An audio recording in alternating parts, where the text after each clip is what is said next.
scholarship gitu yang diadain si Erasmus ini buat kita kayak exchange ke negara-negara lain gitu. Pas tauku sih Erasmus Plus itu menawarkan gak cuma di Eropa aja, tapi juga bisa ke beyond Europe gitu, jadi ke Asia, terus juga ke Amerika salah satunya.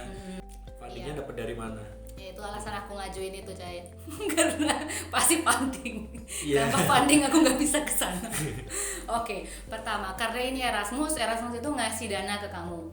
Dananya tuh beda-beda sesuai dengan tujuan negara tujuan. Sebelum mulai videonya, klik like, subscribe, dan loncengnya supaya tetap up to date sama video-video Gepa. Happy watching! Hai semua, Gepa di sini.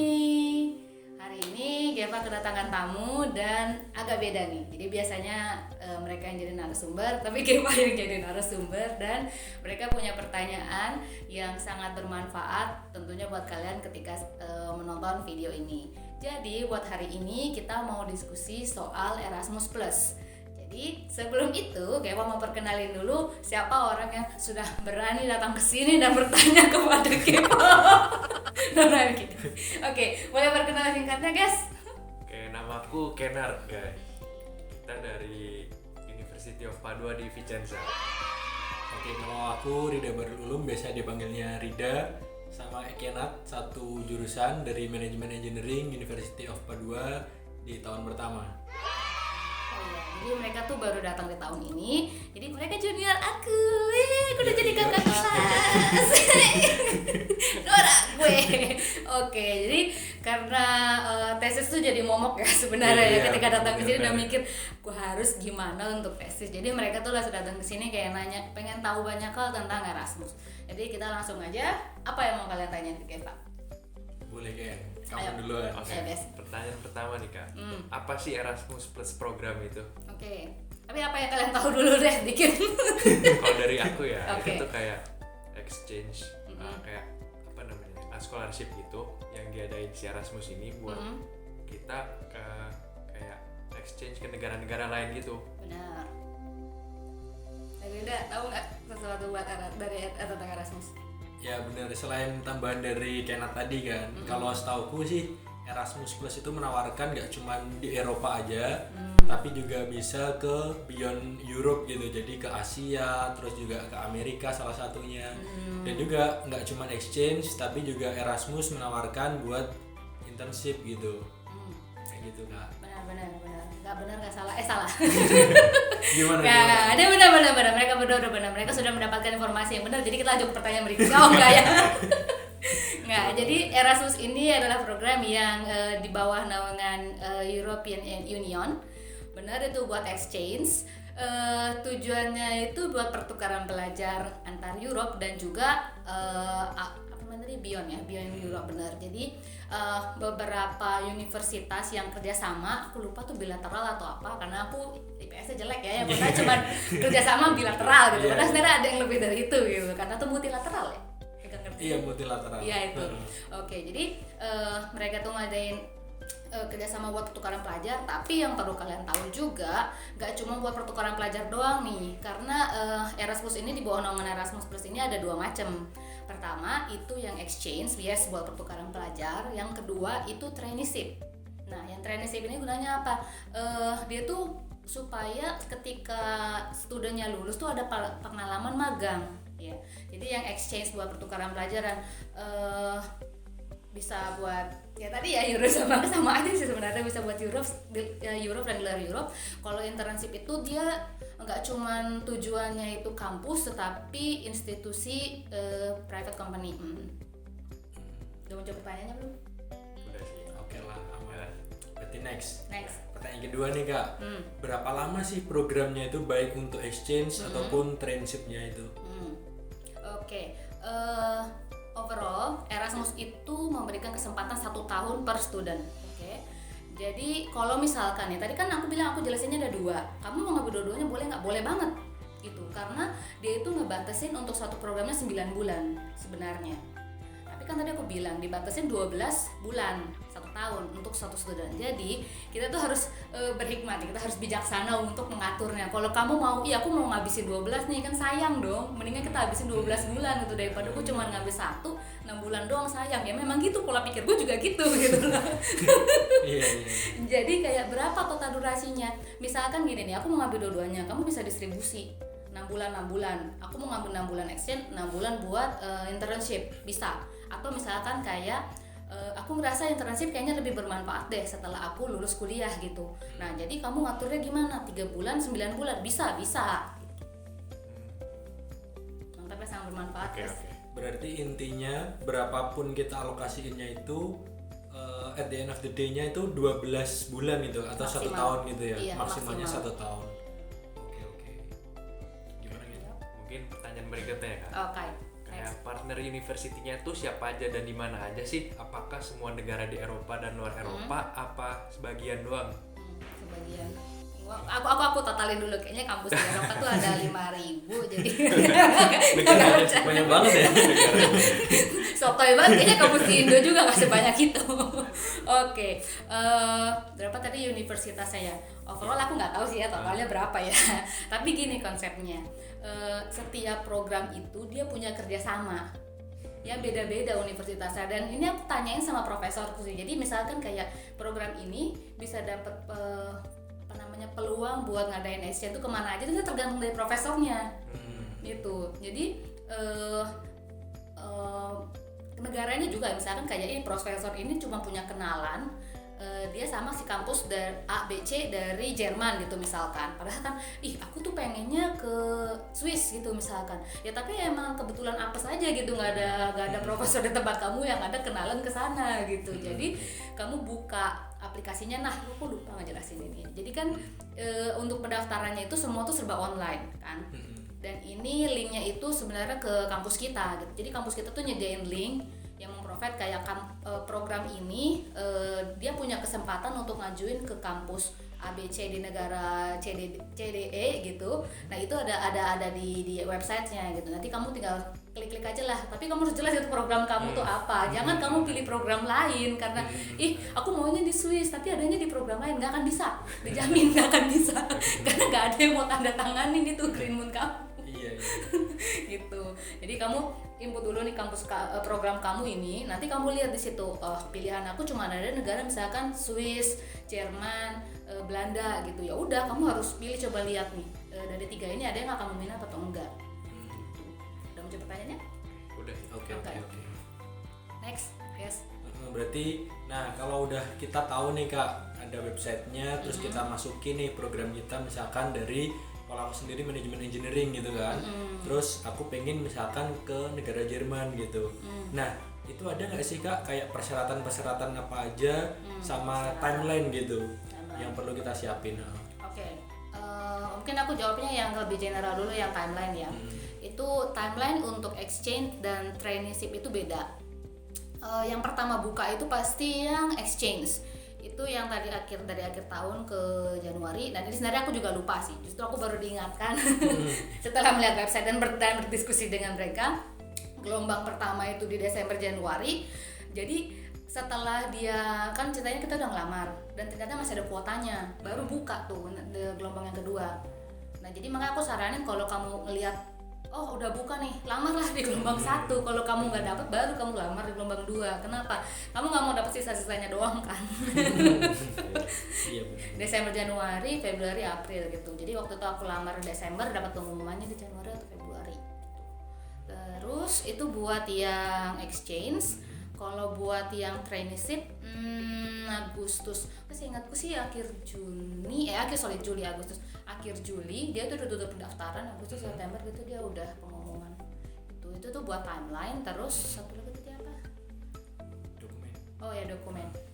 Untuk dokumen, nah ini sebenarnya ada cerita lucu sih. Gimana? Karena aku nggak ngerti apa yang terjadi dengan program aku. Karena yang aku lakuin waktu itu adalah buka websitenya, terus kan aku udah deg-degan nih, kayaknya aku jadiin dokumen yang paling standar banget diminta waktu kita ke kampus luar negeri kan, motivation letter gitu. Aku udah, aku harus nulis apa? Ternyata yang diminta dari aku cuma CV. Aku aku kaget waktu itu CV gitu kan, kayak hah CV serius banget, ini seriously gitu cuma CV, padahal kan kayak aku juga ngerti kayak di Europe itu kan mereka menghargai motivation letter banget sebenarnya ya. Jadi ketika aku cuma CV ya udah, jadi aku cuma bikin CV yang karena jadi kebetulan waktu itu kan program aku itu dari departemen farmasi. Nah lo, padahal aku bioteknologi for food science gitu, ngapain aku di fakultas farmasi gitu kan.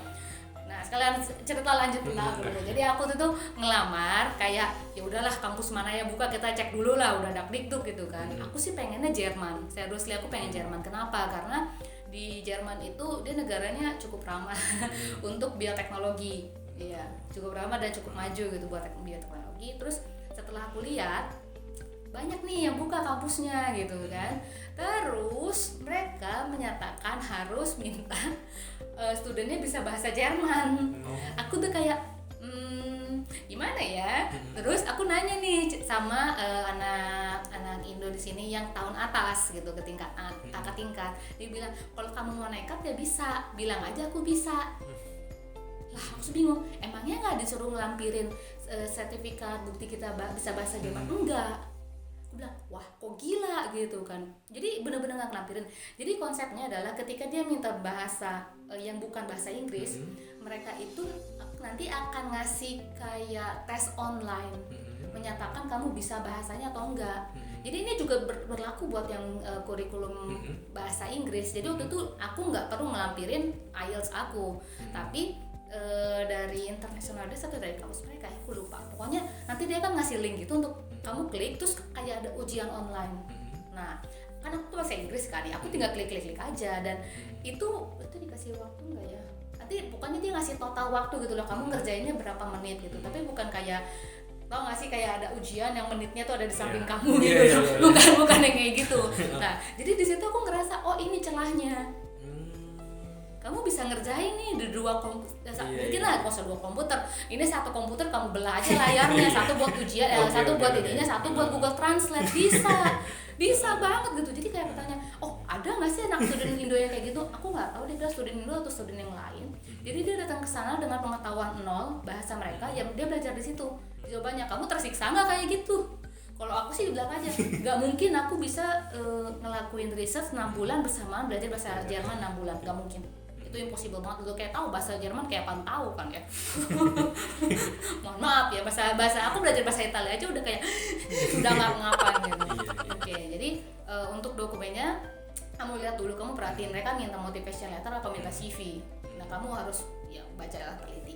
Sama yang bahasa ya itu aja dipersiapin. Karena sejujurnya aku juga bingung sih standar bahasa mereka tuh gimana, karena bahasa Inggris aku yang aku apply IELTS dulu itu kan cuman B2. Overall sekolah aku tuh cuma 6,5, tapi ketika aku ngambil ujian itu tiba-tiba aku naik jadi C1. Nah itu juga, padahal aku ngerjainnya mah biasa aja gitu. Aku juga nggak tahu ada timernya tadi itu kan. Jadi aku cuma ngerjain biasa aja gitu. Jadi gampang sih sebenarnya kalau kamu bisa bahasa Inggris, tapi pastiin kampus yang mau kamu apply itu bisanya bahasa Inggris. Tapi kalau kamu punya bahasa lain kamu lancar mah ya monggo aja. Berarti emang untuk language tadi itu ada nilai plusnya lah gitu ya Kak ya. Misalkan kita mau apply ke Jerman. Nah terus kita di satu sisi ya bukan menguasai tapi setidaknya bisa lah gitu bahasa Jerman. Itu nggak jadi nilai plus, itu requirement. Oh itu requirement. Ya kayak tadi kan dia curang sebenarnya konsepnya. Orang yang aku ceritain itu bukan jadi orang ini memang bisa bahasa Jerman ya, karena mereka kan nuntut harus bisa orang student ini harus bisa bahasa Jerman. Tolong jangan lakukan itu. Nggak boleh guys ya. Oke. Ngomong-ngomong soal motivation letter Kak, berarti nggak semua tuh wajibin motivation letter Kak? Ya kalau di case aku karena nggak pakai ya nggak wajib berarti. Kalau mungkin sepengetahuan Kakak nih, ada nggak kayak tips khususnya gitu, misalkan kayak kita sebut-sebut tentang mungkin kita bisa ini itu di motivation letter, atau mungkin malah apa gitu tips-tips lainnya? Nah ini sebenarnya motivation letter sama CV itu kan beda ya, beda banget ya. Tapi sampai hari ini pun aku nggak ngerti kenapa aku ngelampirin CV dan aku diterima. Makanya dari aku ceritanya juga lucu gitu, karena di sebenarnya kita nggak tahu kan berapa saingan kita. Jadi setelah dapat pengumuman di situ baru ngelampirin nih kayak congratulations bla bla bla kamu udah terima gitu kan. Terus dibilang di bawahnya ditulis jumlah partisipan berapa, 26. Aku shock. Terus kayak oh ya makasih loh Tuhan gitu kan, meskipun aku nggak ngerti apalah alasan mereka memilih aku gitu kan, itu suatu misteri misteri ilahi. Tapi kalau buat motivation letter aku merenungin juga loh sedikit kayak apa sih yang membuat CV aku unggul gitu dari CV yang lain gitu kan. Sebenarnya yang ini dari bahan perenungan aku adalah dulu aku punya sempat pengalaman kerja di medis. Ya, jadi mungkin mereka mempertimbangkan itu kayak ya tau lah ada CV gimana ya, ceritain aja nih, ceritain pengalamanku medis dan alat-alat medis aku ngerti. Nah mungkin itu jadi pertimbangan mereka. Jadi kalau kita samain nih, kita berusaha menyamakan dengan motivation letter. Apa sih bikin kamu beda sama pelamar yang lainnya? Dan kamu kan gini konsepnya, departemen yang nanti kamu lamar belum tentu departemen yang sama dengan kamu yang belajar sekarang. Iya, benar itu Kak. Logikanya aja, aku programnya ini Biotechnologies for Food Science di bawah Departemen Veterinary Medicine. Bingung nggak? Kayak veterinary medicine kan ini kedokteran hewan. Ya ngapain gue di departemen ini gitu kan? Si profesornya punya koneksi ke farmasi. Lah gue lebih nggak ngerti lagi gue bakal ngapain misalnya gitu kan. Nah, yang pas kalau untuk motivation letter kan sebenarnya sama lah ketika kamu ngelamar ke kampus ini. Nah, kamu tuh jelas gitu loh. Landasan kamu misalkan kayak aku di semester ini misalkan aku belajar ini gitu kan. Terus kamu bullshit aja. Kamu bullshit aja misalkan kayak aku melihat peluang ada profesor ini di departemen ini gitu kan. Terus aku rasa minat profesor ini tuh sama dengan minat aku pertama.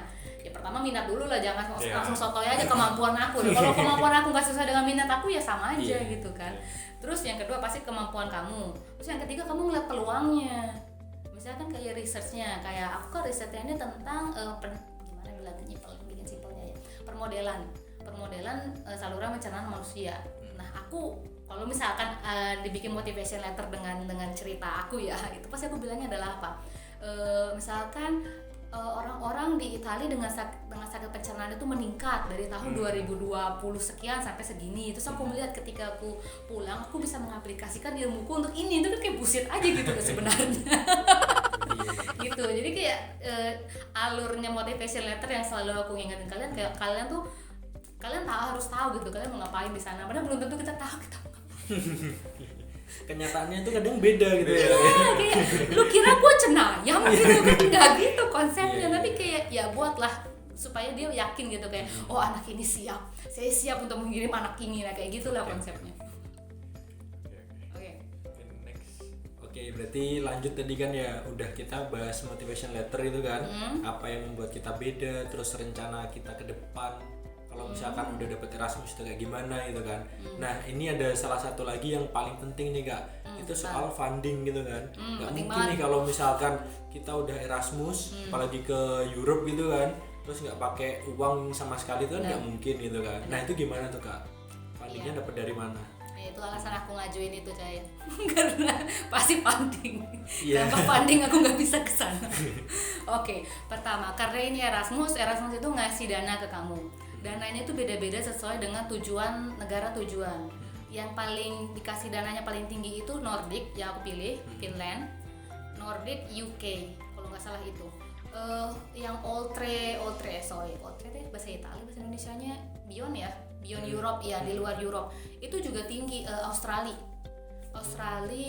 Asia juga ada kan, yang Jepang, Korea yang aku lupa tadi nyebutin itu juga gede, tapi masalahnya kan biaya hidup di sana juga kan beda gitu kan. Apalagi kayak aku nggak tahu biaya hidup di Jepang tuh tinggi tergantung kotanya kan. Kayak Jepang apaan sih? Tokyo. Nah si Tokyo emang mahal kayak biaya hidup. Tapi kalau kamu dapat kampus pinggiran nih misalkan, gue taunya Hiroshima doang. Hokkaido, sorry kena bom mulu diingetin. Hokkaido misalkan, Hokkaido kan lebih rendah kayak gitu. Untuk yang Oltre yang Beyond Europe aku lupa sih biayanya berapa. Pokoknya yang untuk yang di dalam Europe yang paling gede itu tadi yang aku sebutin 400, ada yang masih 250, ada yang 150. Kayak 150 tuh yang dekat dari Italia deh, kayak Spain, Portugal gitu. Nah gitu kan. Jadi fundingnya tuh yang pertama nih. Gue seneng banget karena fundingnya ada 3 coy. Mantap. Apa aja tuh Kak? Nah jadi udah tadi itu yang dari Erasmusnya langsung European Union. yang kedua itu dari MUR. Sejujurnya aku nggak ngerti sih, aku udah nanya nih sama internasional DS itu MUR tuh sebenarnya apa gitu. Kayak ini apa? Jadi nih mereka tuh dia tuh membuat itu sederhana kayak itu bagian dari region sebenarnya. Pendanaan dari region. Jadi kan kalau si kampus Padovani ada di Veneto. Jadi urusannya sama Veneto gitu. Dan itu dia ngasihnya 150. Kalau nggak salah untuk 150 ini nih flat deh buat semua. 150. Kayaknya flat. Soalnya kemarin aku juga ada pengumuman, puji Tuhan, aku udah ada pengumuman semua dana aku dapat gitu. Percayaannya nanti. Jadi yang MUR tuh flat 150, terus satu lagi itu dari DSU. Nah, jadi gini sih konsepnya. DSU itu kan regional, tadi kan udah bilang regional. Dia tuh ngebedain regional scholarship sama merit. MERIT. Karena kalau aku bilang merit, hah, lu nikah gitu. Mau nangis. Nilai berarti. Kemampuan ya. Iya, jadi kayak base-nya itu apa? Jadi kalau misalkan yang regional itu beasiswa yang kita terima. Kan kita ada pengumuman yang kita terima, lah itu beasiswa yang itu base-nya. Tapi kalau yang 150 ini katanya tuh kayak tambahan meritnya itu gitu loh. Tambahan yang flat. Dan kalau misalkan ini angkanya gak berubah, kalau yang DSU itu berubah. Ya kan? Statusnya berubah berdasarkan apa? Ya kita yang itu loh, yang komputer, offline gue kiku offsite komputer sama satu lagi apa sih? Oh ya onsite komputer sama itu. Nah itu beda-beda di situ dananya gitu. Jadi ada kemungkinan nggak diterima. Nah ini sayangnya ada. Jadi aku kemarin dapat pengumuman, biasalah file, terus aku scroll ternyata ada yang nggak eligible. Aku nggak ngerti kenapa, karena nggak ada penjelasan di situ. Ini keterima si beasiswanya maksudnya kan? Ininya tambahannya. Ah ya. Aku nggak ngerti itu kayak Itu berapa tadi kan? Jadi kalau aku dapat 400 yang dari Erasmus Per bulan. Iya per bulan. 400 tambah 150 Dari MUR sama ya dari DSU. Ya hitung aja kemarin kita dapetnya berapa. Kan 7.000 nggak sih? 7.000 sekian itu kan kalau dihitung itu sebenarnya dapetnya 500-an kan. Nah itu aku di-cut jadi 450. Aku nggak tahu kenapa. Karena mungkin lokasinya tadi ya di negara yang lain gitu. Iya kali mungkin lah, pokoknya kalau di total aku dapat sekitar 900 atau 1.000 gitu lah. Itu kayak ya gue di Finland guys, ya wajar bagi Finland tuh biaya hidupnya tinggi. Ini euro ya guys. Iya euro, 1.000 euro. Oke, terus lanjut. Oke, lanjut peluang untuk keterima Erasmus Plus ini besar apa enggak sih kak? Terus kayak gimana cara kita bisa baca peluangnya? Misalkan mungkin di negara Jerman itu lebih gampang keterima dibanding di Belanda, mungkin kayak gitu. Oke, pertama di websitenya yang tadi yang untuk kamu ngajuin itu dia ngasih tahu dia butuh berapa. Jadi kita dari awal udah tahu nih kayak kemarin itu Finland. Jadi kesempatan aku untuk ngelamar kemarin itu cuman ada beberapa, cuma ada 2 universitas doang. Karena yang lain France buka, Jerman buka, yang lain juga beberapa buka tapi mintanya bahasa Jerman, bahasa France. Jadi kayak yang aku bisa nge-upload tuh emang cuma Finland sama Melbourne. Pilihanku cuma 2 itu dan Tuhan aku nggak mau ke Melbourne. Kenapa? Karena itu dekat sama Indonesia. Nah, I'm serious guys. Kayak gue ngapain udah capek-capek terbang, penerbangan 31 jam dulu ya, terus balik lagi ke Melbourne gitu ngapain? Gitu. Jadi waktu itu aku udah lihat nih di muka situ. Dia cuma butuh 1 student untuk melakukan thesis. Oke. Jadi dia kalau untuk exchange pun aku jelasinnya agak loncat-loncat ya. Jadi yang buat thesis itu sebenarnya yang buat exchange sebenarnya ini kan buat pertukaran pelajar. Tapi ada beberapa kampus yang dia bilang gitu di website, saya tidak butuh student untuk exchange, saya butuh untuk thesis. Nah itu kamu harus baca gitu loh di website yang detail mereka tuh butuh apa. Jangan sampai kamu mau ngajuin thesis ke kampus yang cuma buka buat exchange gitu. Ngapain? Nah gitu. Terus kan dia bilang saya butuh 1. Ada waktu itu yang aku ngeliat 1 kampus yang dia butuh 4. Nah itu kan sebenarnya peluangnya gede dong, ya nggak sih? Tapi kan tergantung berapa jumlah partisipannya. Iya benar. Itu. Jadi kalau kemarin rasionya berapa? 1:26. Dan berarti kita itu nggak tahu ya kak ya sepanjang masa pendaftaran itu berapa orang yang udah daftar. Bukan CPNS. Nah itu guys. Jadi banyak-banyak berdoa ya. Terus berarti pertanyaan berikutnya guys. Apa aja yang jadi pertimbangan untuk selection kriteria gitu kan? Soalnya kalau misalkan kita nggak tahu nih berapa orang jumlah yang daftar itu kan, secara tidak langsung kan kita deg-degan ya. Istilahnya apa aja nih yang dinilai gitu selama menjadi awardee Erasmus itu. Nah, ini karena aku nggak pernah jadi juri, sejujurnya aku nggak tahu sih harus jawab apa. Karena ini random banget sih. Kan kalau konsepnya aku CV ya logika aku udah berpikir ya selain dia pertolongan Tuhan ya. Selain itu maksudnya juga kan kayak mungkin dia ngelihat pengalaman kamu sebelumnya atau mata kuliah kamu atau mungkin kredit kamu itu aku juga nggak tahu gitu karena nggak ada penjelasan sama sekali. Cuman kalau konteksnya di sini adalah mereka additional dokumen yang mereka minta dalam motivation letter ya berarti mereka fokusnya cuma buat itu. Fokus penilaiannya itu ya udah karena additional dokumen yang mereka minta dari aku cuma CV doang gitu. Gak ada yang lain jadi ya mereka mempertimbangkan kayak kalau aku ngirim anak ini mungkin dia emang udah ngerti nih tentang medis. Buat apa aku ngirim sama anak yang aku pengen belajar medis dari nol. Kan capek banget tuh pembimbingan ke sana gitu kan. Mungkin itu pertimbangannya. Nah, tapi Kak kalau misalkan nih worst case-nya kita daftar untuk yang first call kan. Yes. Terus worst case-nya adalah kita nggak dapet nih di first call. Kita bisa nggak sih Kak daftar untuk yang second call? Bisa. Tapi aku nggak tahu apakah kampusnya yang buka sama lagi atau enggak. Oke. Karena kan aku udah keterima jadi ngapain aku buka lagi Iya, kemarin. berarti bisa tapi ada tapinya gitu kan. Iya. Khusus buat ini silakan coba sendiri ya karena aku belum punya pengalaman. Oke. Next, Kenneth. Oke, next nih Kak. Misalkan kita jalanin program yang Erasmus plus yang exchange nih. Tapi di akhir-akhir tuh ternyata kita nggak sesuai sama kriteria kredit nilai yang udah ditentuin sama mereka. Misalkan di Eropa tuh CFU ya. Misalkan kita tuh buat pas itu harus 30, tapi ternyata kita tuh cuma 28. Jadi kayak nggak lolos kriteria minimum nilainya. Itu kan kalau di website tuh ditarik ya Kak fundingnya ya. Iya sih kayaknya. Nah, itu kita bisa ngajuin banding gitu nggak? Kayak remedial gitu lah misalkan. Sebenarnya aku yang agak bingung di sini maksudnya kredit apa nilainya nih? Oh nilai. Nilai. Kalau misal kredit itu nggak mungkin kalau kamu ngajuin dari awal nggak sesuai nggak mungkin mereka ngirim kamu. Iya dong.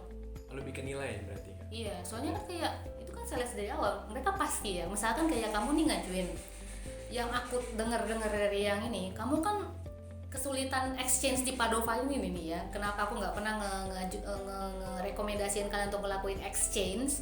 Dari kalau aku kan konsepnya exchange tapi aku pakai buat tesis, bukan exchange buat exchange karena itu susah banget nuker mata kuliah yang sama. Misalkan kayak aku mau katakan misalkan, jadi kamu belajar tentang lingkungan dan air gitu. Kamu harus cari nih mata kuliah yang tentang lingkungan dan air. Apakah kampus itu punya? Nah itu kan kesulitannya kan. Apa kita harus ngambil dari program yang lain? Nah itu masalah. Makanya banyak student Unipd yang nggak mau ngambil exchange karena itu masalahnya. Udah tukernya nuker mata kuliah yang mirip aja susah, nyamain kreditnya lagi susah. Nah itu yang masalah yang aku tahu nggak bisa kurang, kalau lebih bisa gitu. Jadi total yang ditanya misalkan kayak kan konsepnya ini bukan total kredit selama kamu ngelakuin exchange, tapi total kredit yang berapa sih minimal lulus di Unipd ini kan 120 ya total kreditnya. Yang ini bisa ke cover atau enggak gitu loh setelah kamu total dengan kredit yang kamu punya di study plan gitu. Itu untuk kredit. Kalau buat nilai, nah ini nih aku ceritain ke kalian, ini pengalaman anak Erasmus di kelas aku. Jadi mereka tuh 5 orang dari kampus France, dari Prancis datang ke sini kan. Nah jadi mereka itu kayak ya mereka ngikutin kuliah mata kayak biasa, ujian juga biasa. Terus kalau misalkan kalian gagal gitu kan, ujianku di sini kan standarnya tuh minimal tuh 18. Di bawah 18 itu kan nggak lulus ya. Dengan range 1 sampai 30, 18 itu nilai apa sih cut-off-nya ya? Iya KKM-nya cut-off-nya tuh 18. Nih dia gagal nih misalkan dia dapat cuma 13, ya kamu harus ngulang ujian bukan pulang mata kuliah. Iya. Konteksnya bukan kayak Indo guys ya. Kalian di semester 2 mata kuliah itu kalian gagal ya, kalian harus ngulang lagi di semester 4, nggak gitu konsepnya di sini. Satu mata kuliah itu ujiannya itu, tapi Unipd itu sangat murah hati ya. Udah tahu belum ini? Ujiannya bisa sampai 6 kali. Kaget gak? Jadi kalau misalkan gagal di pertama bisa kedua, ketiga. Sampai ke-6 bisa. Oh. Kalau gagal lagi ya tolong diulang di tahun Iya. depan gitu. Karena aku tahu ada mata kuliahku yang susah. Itu udah kayak momok ya, momok banget dari tahun ke tahun itu bisa lebih dari 6 kali mereka nyoba dan gagal terus. Karena susah oral. Udah mikirnya kayak lu nanya aku kayak lu nanya apa gitu kan. Kayak gitu masalahnya. Terus kalau di sini ya mereka layaknya ngikutin cara belajarnya di Unipd. Kalau mereka gagal di percobaan pertama ya terus coba terus lu gitu kan. Tapi masalahnya yang aku lihat ya dari tahun ke tahun masalahnya anak Erasmus itu selalu sama. Mereka itu punya deadline di sini. Jadi ketika mereka di sini taunya udah melebihi gimana ya kan funding mereka cuma 6 bulan. Itu masalahnya kan. Jadi kalau misalkan kayak ini yang aku tahu dosen di sini tuh selalu bikinnya kayak gini, dua attempts pertama itu selalu di 2 bulan yang kayak berturut-turut gitu loh, misalkan Januari Februari satu attempt atau misalkan di Januari 2 attempt tapi di awal sama di akhir kayak gitu. Nah jadi anak Erasmus ini masalahnya tuh selalu kalau mereka gagal di 1 sama 2 mereka pasti bakal melas ke dosennya, kalau nunggu bikin dong attempt ketiga untuk saya. Khusus gitulah ya berarti. Iya, dan bahkan anak Erasmus yang gua salam gua kalau ngeliat kelakuan mereka ya. Jadi mereka minta attempt yang sebelum ujian pertama. Karena apa? Karena mereka pengen pulang duluan. Iya. Gak tahu supaya uangnya dapat cair lebih atau enggak. Karena aku gak ngerti konsepnya kan setiap kampus kan beda-beda. Kalau kita kan enggak, kita aktual. Di situ tanggal pulangnya, di situ pencairan. Misalkan 5 bulan, dia mintanya 6 bulan, tapi kita cuma 5 bulan nih mobility-nya. Ya udah, ya dananya 5 bulan doang gitu. Apa mereka konsepnya nggak kayak gitu? Jadi 6 bulan, tapi kuliahnya cuma 5 bulan, dari 1 bulannya utuh mungkin. Gua nggak ngerti, tapi mereka nggak pernah mau ngomong soal itu gitu. Pinter-pinter ngakalin kalau gitu ya. Nah itu, tolong ya Huf, tolong jangan seperti itu, please. Oke, berarti udah Ken? Udah. Nah, Oke, dari aku juga udah nih Kak. Berarti kita cukupin sampai di sini gitu untuk pertanyaan-pertanyaan tentang Erasmus. oke. Gitu. Jadi kalian mau ngambil yang mana? Waduh. Yang mana nih guys? Mereka ini anak semester 1 tapi pikirannya sudah jauh.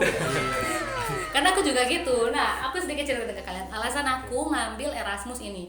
Jadi dulu konsepnya gini. Ada dia kepala departemen aku, tapi yang sebelumnya gitu. Ini kan kepala departemen baru, dia kepala departemen yang lama. Datang nih kucuk ke kelas, tiba-tiba ngomong kayak gini, kalian itu jumlahnya banyak, lab kita jumlahnya terbatas, satu dosen cuma bisa supervisi 1 orang, jadi kalian harus aktif ya nyari tesis. Kayak lu yang bener aja lu, gue baru masuk hari pertama kagak ngerti apa-apa gitu kan ya. Tapi yang lain tuh kayak nggak apa-apa lah gitu lah, pasti ada jalan ya, emang selalu ada jalan tapi dicari coy. Gue gemes deh. Terus ada satu kawan gue ini kan ya, dia tuh kayak kampus itu bertanggung jawab untuk menyediakan proyek buat mahasiswanya, siapa yang bilang gitu. Terus gue bingung kayak kampus itu bertanggung jawab, emang ada di mana ya, ada di guideline mana yang ngomong kayak gitu kan. Kayak lu tuh udah S2 dong, lu tuh udah S2, coba pikirannya dewasa sedikit ya. Kalau lu S1 dosen lu masih ngerti kayak kamu tuh peralihan ya dari SMA ke kuliah, ini S2. Tiba-tiba pemberontak dia. Iya, tiba-tiba pemberontak. Aku bilang, oh ya sudah, kalau kamu maunya seperti itu kita jalan masing-masing aja.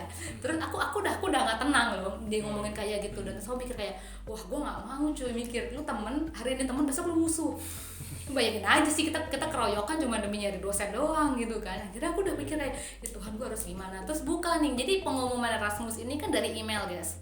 Kalau kamu mau buka langsung dari website sih bisa aja, tapi kan kayak gak banget gitu kan.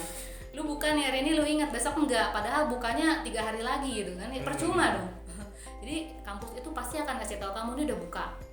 Terus aku ngecek, terus aku lihat wah peluangnya tadi yang kayak aku ceritain ya, aku pasti langsung ngajuin di saat mereka semua tidak peduli. Jadi apa yang kalian lakukan saat ini itu sebenarnya ngikutin jejak aku dan aku apresiasi. Yang harus seperti itu, kenapa kita dan negara orang guys. Siapa yang mau nolong kalau nggak diri sendiri? Please. Gitu. Oke. Thank you Kak Nat. Thank you Kak. Sama-sama Rida dan Kenat. Sungguh sangat menyenangkan dengan kalian. Nanti kalau misalkan gak capek, aku itu kan durasi mobility-nya dari Februari ke bulan Juli akhir, nanti Agustus sudah balik. Misalkan kalian masih penasaran cerita di sana gimana, terus yang paling sebenarnya jadi masalah itu kan ngurus administrasi ya. Itu paling nyebelin sebenarnya, bukan research-nya, bukan presentasi, karena namanya juga kita mau thesis defense. Bukan itunya yang nyebelin tuh administrasi. Karena kalau di sini tuh strict, nggak kayak di Indo. Kalau dibilang udah close ya close gitu, nggak akan bisa kamu datang melas-melas gitu, ngemis itu nggak bisa. Nanti mungkin kita bisa ngobrol-ngobrol lagi ya. Oke, boleh. Nontonnya di mana Kak? Jangan lupa Kak. Kenapa nih? Nonton kontennya Kak. Di YouTube dong. YouTube-nya siapa? YouTube saya kan, kalian tahu, nanti kita sharing gitu kan. Oke lah, semoga bukan ilmu ya, semoga diskusi kita bermanfaat. Dan jadi kalau kalian udah datang ke sini, aku mendorong kalian jangan pasif jadi student, karena di sini peluang kalian untuk belajar gak di satu negara itu sebenarnya banyak, ya nggak, ada kesempatan nih. Itu bukan dananya juga bukan dari gua gitu kan, dari Europe, ya udah nggak apa-apa. Dan rajin-rajin buat ngajakin ngobrol ke kakak tingkat guys, itu penting banget kayak gitu. Nice. Oke, see you guys, thank you. See you, Sampai jumpa di video berikutnya.